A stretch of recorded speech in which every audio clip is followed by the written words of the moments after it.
টুকরা করে ওই পাহাড়ের মধ্যে ছিটিয়ে দিয়ে আস। এরপরে এই পাশে এসে সুম্মা দুহুন্না ইয়াতিনাকা সায়া, আমার নামে পাখিগুলারে ডাক দাও। উনি এই পাশে এসে আল্লাহর নামে টুকরো টুকরো করে ছিটিয়ে দিয়ে আসা পাখিগুলোরে ডাক দিতে দেরি মুহূর্তে পায়ের সাথে মাথা, মাথার সাথে বডি লাগে জীবিত হয়ে পাখিগুলো দৌড়ে সাইয়েদনা ইব্রাহিমের কাছে চলে এসেছে। আল্লাহ তাআলা একজন প্রসিদ্ধ নবীর ব্যাপারে কিছু তথ্য দিয়েছেন, এই তথ্যগুলো আজকে আমরা শুনবো ইনশাআল্লাহ। পড়েন।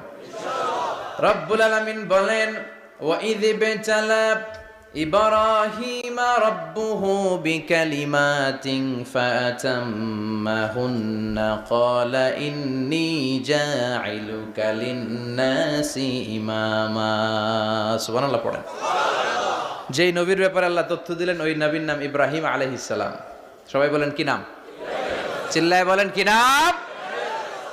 আল্লাহ বলেন, নবী স্মরণ করুন সেই সময়ের কথা যখন আমি আমার খলিল ইব্রাহিমকে অনেকগুলো বিষয়ে পরীক্ষা করেছিলাম, আর আমার খলিল ইব্রাহিম প্রতিটা পরীক্ষায় গোল্ডেন এ প্লাস পেয়েছে। প্রতিটা পরীক্ষায় সফলতার সাথে আমার ইব্রাহিম উত্তীর্ণ হয়েছে। আর ফলাফল স্বরূপ আমি বলেছি, ইন্নী জাইলুকা লিন-নাসি ইমামা। ইব্রাহিম, এতগুলো কঠিন পরীক্ষা নিলাম, একটাও ফেল মারলাম না, সবগুলাই পাস। যাও, এর বদৌলতে তোমার আমি গোটা বিশ্বের মানুষদের ইমাম বানায় দিলাম।